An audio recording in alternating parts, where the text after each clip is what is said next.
Hello you guys, welcome back to my channel. It's time for another tier listing because you guys really seem to fucking like these videos. And I like doing them. They're fun. They get people talking, even if 9 times out of 10 people do kind of yell or laugh at me because I can't remember shit. So the last one I did was weapons. This one is a tier list that I didn't make. It's one that was already pre-made. Which I think all of them have been pre-made except for the last one I did. The weapons one I put together. This one is all Walking Dead deaths. It's called every TWD character death tier list. I doubt that it's every death. There's gonna be people missing for sure because it doesn't look like there's enough deaths here, for example. Anyway, before we get started, just reminding you guys the link to my Patreon is in the description box below. I do a whole bunch of videos over there. There's 2 uploads a day. It's mostly reactions, so there's 2 reactions a day. There's old shows like The X-Files, Buffy the Vampire Slayer, stuff like that, mixed in with like newer shows like I'm doing reactions to. I think I'm just about to finish up Pam and Tommy. I'm just about to finish up All of Us Are Dead. I've started Moon Knight recently, and there's movies and live streams and a whole bunch of other stuff. So the link to that's down below, and my Twitter and my Instagram and all of that is also down below. So anyway. Okay, so like I said, I don't know, I just feel like not all the deaths are here. I mean, like if you scroll down, it kind of looks like they are all there, but at the same time, it doesn't look like there's enough deaths there to cover the whole show. Okay, well, what I'm going to do is I'm going to compartmentalize. First of all, Simon is here twice. My man, why are you there twice? I was going to put all the Pike victims in B, but no, I'm going to put them in A. That fucking scene was so kick you in the face emotional. The music, the setup, everything about it, the actual execution of it. Ooh. So I'm gonna go through and try and find the rest of them. Okay, there's only 2 people from the Pike scene on this list for some reason. Oh, 3. There's, I presume that's Henry. Is that Henry? I think so. Bit of an odd picture to choose. But yeah, we got Enid, we got Henry, and we have, I believe this is Tara. I'm going to put them all on the same list because it was the same kind of impact for me. Yeah, I got up a list of the Pike victims. So it was like Ozzy, Alec, DJ, Tammy, Frankie, Addie, Rodney. None of those names. I know they were like smaller characters, whatever. But to me, I'm like, I don't really care. None of them, I didn't care for any of them. Enid, Tara, and Henry were the big 3. They were the 3 that just... Ouch. I forgot to give a shout out. Okay, so this is the person who made the list. But yeah, those 3 were the 3 that kind of counted from that scene. So I'm guessing that's why they're the only 3 that's here on the list. It's not exactly every kill in The Walking Dead then, is it? If the other 5 people whose names I already have forgotten are not on the list. My eyes went straight to Laurie. I'm going to put Laurie's death up in B. Oh, or is she an A? Is she an A or is she a B? I mean, you guys know I didn't really care for her character. I'm not gonna lie. She wasn't one of my favourites. She was fucking annoying in my opinion. But her death and how her death happened, and you know, her death resulting in Coral having to do what he did, and then Judith entering the show and being born. Do you know what? I'm gonna put it up to S tier because to this day that scene still makes me cry, still brings tears to my eyes. Not because of her, more because of the situation and because what it did to Coral. Yeah, it's one of those iconic scenes too. Death's Beth. What? Beth. Her death goes up to A tier for me. I really liked Beth as a character, and her fucking death, how it happened, the absolute insanity that ensued immediately afterwards. Holy shit. Again, one of those death scenes that just stays with you forever. Look at that imagery. Look at the blood just squirting right out of her fucking scalp. Oh, scroll down. I'm not doing this one in order. Should I be? I'm just going to put Simon's death in C because I don't know. I didn't really care all that much for his death. I mean, it was impactful. Obviously, he was Negan's right-hand man, and then to see him on the wall was just like, whoa. That's fucking cold. Yeah, I'll put him in C. Well, I'll put him in C twice, I guess, because his picture's there twice. That's just like a double insult to him. You go and see. You go and see. Twice. Is that fucking Lucille? Is that supposed to be Lucille? That looks like Lucille. It looks like the back of Negan's head. I'm going to put that up in S tier for me. Here's Negan is probably one of my favourite episodes that the show has ever done. I think it was absolutely genius to do it how they did it. The fact they did it during, you know, everything that was going on in the world. They had a super scaled back cast and crew. It was like a skeleton cast and crew kind of situation where it was like so many people either couldn't go or be on set or weren't allowed or whatever. So the fact that they did it the way they did it, the way it was Jeff and his wife in real life doing the episode of the show, I just thought it was absolutely, I loved it. I loved everything about that. I loved that it was so unexpected. This is kind of off topic, I guess, because we're not really talking about the death, it's more the episode. But those bonus episodes we got are some of my favourites that The Walking Dead has ever done, which is kind of surprising because they weren't even supposed to happen, you know what I'm saying? It's the fact that they did and that they managed to pull it off and make them so fucking iconic. Anyway, Lucille's death, seeing her walkified, seeing Negan's response to that, I thought was one of the most impactful moments in the whole show. Fantastic acting, fantastic storytelling, fantastic everything, man. And it was, it still gives me chills to think about. Take a shot every time I say it gives me chills in this fucking video. Please don't, you'll already be absolutely shit-faced on the floor. I want to say this is Alden, and if this is Alden, is this Alden? I think it is. He's gone straight into D. That death just fucking sucked. Let's call it as it is. When Maggie left him alone in the church, we all knew. We knew that poor cunt wasn't going to make it. We knew that was it. It was fucking curtains for him. It was a death march. So I just feel like they completely took all of the impact out of it. Now, it was still sad, obviously. And, like, his story arc from, what's the word I'm looking for? Reformed saviour. That he was a saviour. He entered the show as one thing and then he left the show as another. Yeah, sad story arc. Pretty good character. I do feel like he was underutilised a lot. But, like, we knew he was going to fucking turn up dead. There was no other option for him. Spencer and the Guts scene I'm going to put up into B simply for theatrics. Didn't care a whole lot for Spencer's character, but that's from my favourite era. My favourite arc from The Walking Dead is the Saviour's arc. Has been since I saw it and always has been since then. Just, yeah, it's my favourite. And my most vivid memories, I guess, of like deaths or big moments in the show always comes from that kind of era, that arc. They just stand out to me. And I thought that was one of them. That was one of those holy shit moments. Lads, we're jumping all over the place. I'm not even doing this in order. Well, it's one of those days I couldn't stay on topic if I fucking tried, could I? Herschel goes right up into S tier. He is a legend. He is an icon. He's Herschel. And that scene will stick out to me for so many reasons. But like, personally, my mum started watching the show after I did. And she was well behind me. And I remember she kept picking favourite characters and she'd say to me like, oh, I really love Dale. And I was like, do you? I think she picked Herschel after Dale and then she picked Glenn. And every time she picked a favourite character, there were characters that I knew died because I was ahead of her. I was up to date with the show and she wasn't. And every time she'd pick a favourite character, I was like, bitch, are you cursed? Why do you keep going for the ones that aren't going to make it? And she absolutely loved Herschel. She loved his character. His character death on the show was just chills. And depends, when we're ranking them, are we ranking them based on how they were actually killed or like what it did for the story? You know what I'm saying? Because Herschel dying was a huge pivotal point for so many characters around him. And I always do say that about characters. I hate it when a character is killed to further other people's stories. But like it's inevitable. If you kill off a big or a beloved character or a character who has like a group of people around them that loves them, it's going to inevitably change those characters forever. You know what I'm saying? Like, Herschel's death changed Maggie forever. It changed Rick. It changed everybody who was there that day. You know, so I don't like it when a character death is simply used as a plot point. But I like it when you can see the impact a character's death has had on other characters. I don't like it when it's the sole reason for killing off a character, though. But we will get to Coral in a while. And yes, I was aiming it at him. Denise Goodall, arrow through the eye. I guess I'll put her up in C because that was just so... that came out of nowhere. She was like mid-talk and then it was just like through the eyeball. Was her name Denise? Am I getting her mixed up with someone else? Andrea's death is B. B tier for me. Again, she's kind of like Laurie. I didn't particularly love her character. I didn't particularly fucking hate her, but I didn't love her either. But her death was just... it was so fucking sad. It was so sad because of the inevitableness of it, that you had to kind of come to terms with it. And it was just...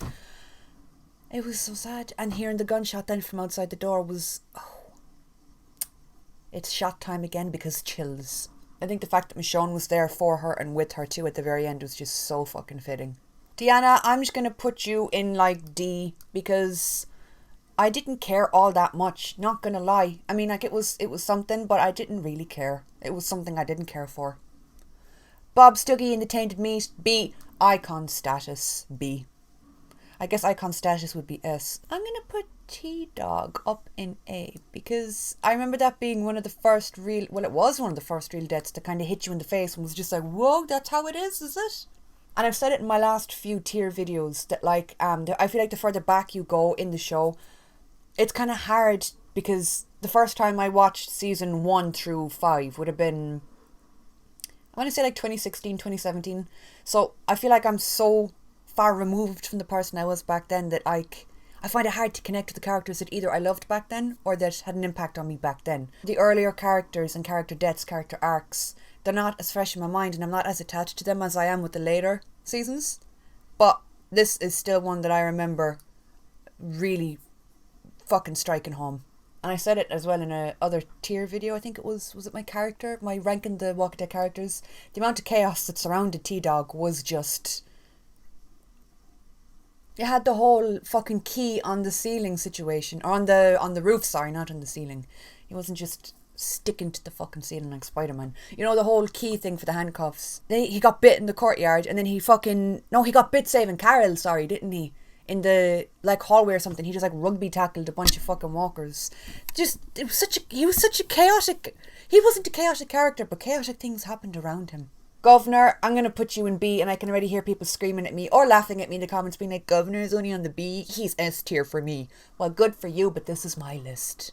Funny, the prison arcs is one of my favourites, but the Governor's death is probably B. I mean, we'll put it in S. We will, or we'll put it in A, sorry. Jesus, I can't even alphabet today. We will put it in A for the absolute theatrics of it all. Glenn goes right up into S, along with, where the fuck is Abe at? Abe, where are you? Baby. Don't do this to me. I'm not wearing my glasses. Where the fuck is Abraham? Oh, there. I was about to get real bitchy. I thought he wasn't on the list. I say it time and time again in regards to the Negan lineup. The Negan lineup is probably my favourite moment in Walking Dead history. I know, like, not a lot of people agree with me, and I get fucking torn to shreds whenever I say that, but, like, it is what it is. I don't care. The season 6 finale and season 7 premiere for me was just pinnacle. I can't ever remember being that obsessed and wrapped up in a show ever to this day. Like, whoa, that show had me by the balls. But something that really fucking pisses me off is the fact that Glenn's death always overshadows Abraham. Always. Whenever anyone talks about the Negan lineup, they always talk about Glenn, they always talk about poor Maggie, whatever the fuck. People always leave out Abe. He was there too, he died on the same fucking day. It was just as tragic. And it really pisses me off when people, especially when it comes to like Negan, when people are justifying why they hate Negan, which again, totally justifiable, everyone's entitled to their own opinion. But whenever anyone's given like reasoning, it's like, oh, I can't forgive him for Glenn. What the fuck about Abraham? You can't forgive him for Glenn, but you've forgotten about Abe, have you? That just gets me so heated. But anyway, yeah, the two of them just go side by side. I will never forget the day I sat down to watch that episode. It was doing the reaction. I remember after it ended just being like, once the season 7 premiere had ended, just sitting there. I remember the rage after the season 6 finale. The rage of ending on a cliffhanger. Wow. But I remember ending season 7 premiere and being like, speechless. To me, that's still an absolute unattainable, untouchable high in television history. You guys remember the summer of Who Got Lucille's? Everybody with their theories and their fucking breaking down, like, the way that, what was it, the blood splatter on Rick's face and the way that Negan had been standing or some shit. People were trying to, like, mathematically dissect who it had been. Fucking hell. Gregory, you old cunt, put you in D. It was a satisfying death, but again, I know, we'll put him in C actually, yeah. His character enraged my very soul, and his death was quite satisfying. What a fucked up sentence. Shane is going in B for me, maybe A. I might move him up later. Seeing a character that we had grown so used to be zombified was, back then, it was a lot. I remember being fucking shook when he got up and you could see the dead face on him. You know, the death was just fucking pouring out of him. It was... Ooh. And the fact that it was like it was a group effect. It was father and son bonding experiment. Experiment. Father and son bonding experiment. You had Rick killing him the first time and Coral killing him the second. It was a real moment of growth and like, oh fuck, this is what the world is now. And there was that brief moment when Coral had the gun up where you were thinking, what the fuck? And even like Rick was thinking, son, what you doing? Actually, yeah, go on. Go on, we'll put you up in A. Go on up to A, Shane. Coral's death, I am putting in C. Now, I have had a love-hate, rocky road relationship with this fucking situation. I might even move him down to D, but I just think that Coral deserves better than to be a D-list. Killing Coral off was like, yeah, it proved that plot armor, I guess, wasn't as strong as everyone thought it was. It is the apocalypse. Anybody can die. And at the end of the day, The Walking Dead is a show where no one is safe. You know this going into the show. So I know a lot of people have stopped watching because their favourites got killed off. And it's like, you know it's a show about zombies. You know it's a show where anybody can die. But at the same time, how they handled Carl's death, I didn't like. Like, in one way, I'm like, okay, it really did.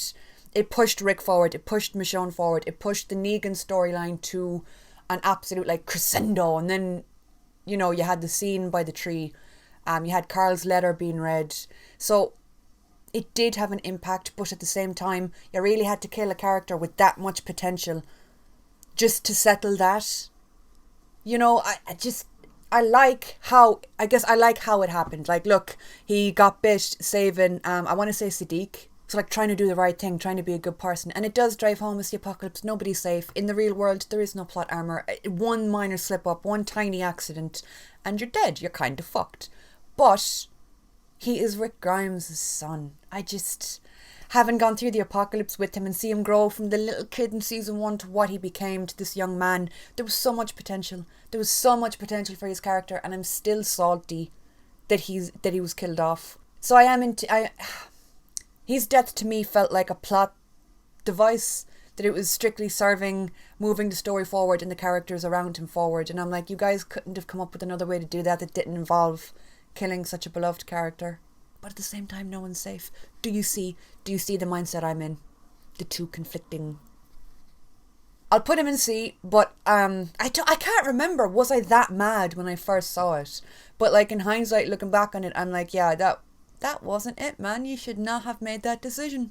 For like the dramatics and the heartfelt of it all and the emotions, it's an S tier for me. But for storyline, and if I liked it and if I think it worked, it was a D, probably. But I just don't think Coral should be disrespected that way, so we're leaving him in C. Wow, my reasoning is truly something. Beta, stabbed him at 2 knives in the eye sockets, at B. Just cause. She will always be S tier for me, and I can already hear people that are going to yell at me and be like, you put Sophia in S tier but not Coral. Well, yeah, because it was completely different. I wasn't close to Sophia. I didn't have any kind of like emotional connection with her character. I think that was a good example of furthering the plot by using a character death, but the character's plot was only ever going to result in their death. You know what I'm saying? I don't really feel like Sophia could have gone anywhere. I can't explain it. It worked for her. It didn't work for Coral in my eyes. And the moment when she came out the barn is just absolutely like cemented on my eyeballs and my feelings forever. Poor Carol. She just cannot stop losing kids in the fucking apocalypse. Sasha is going up in A because absolute fucking iconic. The way she popped out that coffin ready to chomp, double munch, just she was ready. Wow. And that episode I remember as well. I remember that episode was quite messy. It was like very forward and back. Didn't it keep cutting back to her in the fucking coffin with her little headphones in? But we didn't know what was going on. Yeah, that was. I wish she didn't have to die.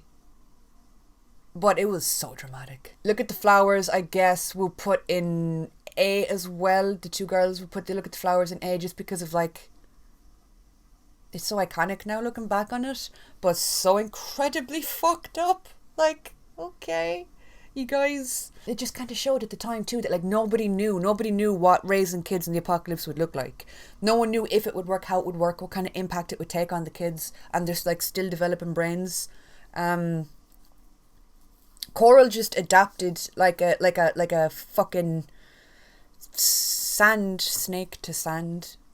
It's a fucking terrible analogy. He was just like, right, we're in the apocalypse now, I gotta shoot motherfuckers and kill the undead ones. Grand, I got it, fine. I gotta kill my mother, fine. I gotta kill Shane, fine. He handled it quite well. He did go through his angsty phase of like, you know, no one understands me, whatever.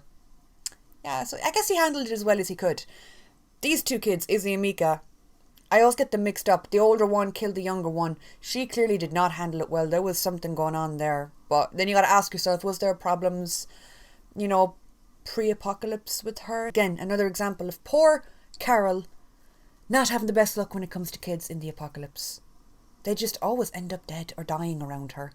Nicholas, I'm going to put in B tier. I didn't really care all that much for his character, but the drama and everything that ensued after that scene. Leah, I'm just putting her in D. I didn't really care for her. I tried. I did try to care. I tried to give a fuck, but alas, I just did not. I liked how it was handled. I liked that it was Daryl in the end that ended her. But I just simply did not care. Speaking of Daryl, just caught sight of Merle.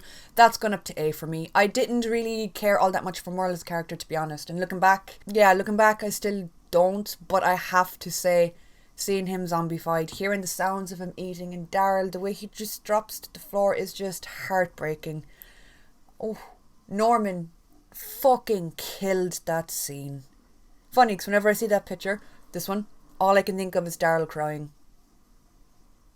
One thing I will give Merle is he went out on his own terms. How he died and how he chose to die.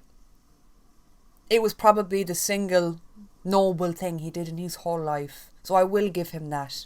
He was a super shady character who said and did a lot of very questionable, not good fucking things. But it's sad to say, the one good thing he did is die. And I guess that's another example of like a death furthering the plot, because would Daryl have ever progressed into the character that he is now had he been under Merle's wing constantly for the 11 seasons that we've had? No, he wouldn't have had the room to grow. He wouldn't have had the room to change and adapt and like grow into who he is. So Alpha's death, probably A tier. You can't even see because my big head's blocking it. There she is, put her down there. The arc that Alpha took with Negan's story was just something. It was something. But her death with him holding her, wow. What's going on down here? Who the fuck is this? I don't know. I remember the scene. Just D. I don't fucking care. Into D you go. B. Because, again, the drama and theatrics. I feel like some of the deaths are handled in a super over-the-top, hit-you-in-the-face kind of way. Example A. And then some are just purely, like, fucking sad and fucked. Example B. That's kind of how I'm ranking them in my head. That and impact on the plot and impact on me personally. Like, when you think about it, how much impact on the plot did her dying actually have? How much impact on viewers did it actually have? But if there's one thing I do love, it's somewhat of a redemption twist. So I guess Gamma, or Mary, dying and how she did, it brought in an honour of like nobility, I guess, to her end. Tyrese's death was one of the most fucked up and saddest. And I think that was one of the first examples of like dream sequences or hallucinations that we had seen. Although, hang on, had Laurie walking around in the night just happened to Rick yet? It must have, because that happened at the prison. And Tyrese died after that, right? Well, we're going to put Tyrese's death in... Put Tyrese in A, because I really, really enjoyed Tyrese's character. So I feel like the impact it had on me was just A tier. What is that supposed to be? Who is that? Is that Garrett? I can't tell if that's Garrett or Sadiq. Sadiq isn't in this fucking list, is he? Is that Sadiq?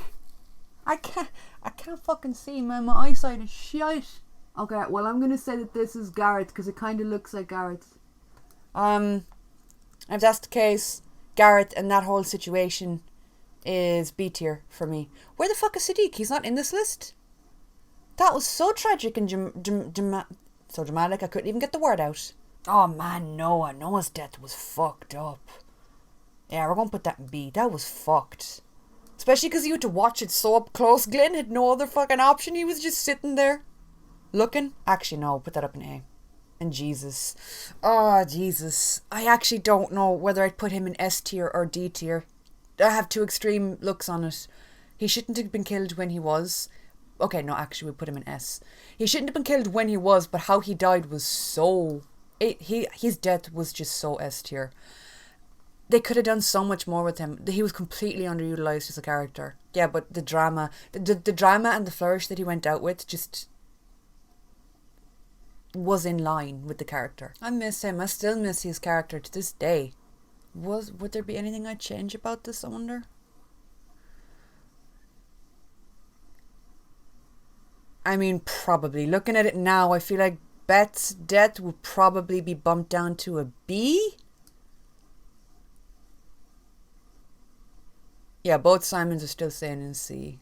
Yeah, I think that's how it would stand, how I'd leave it.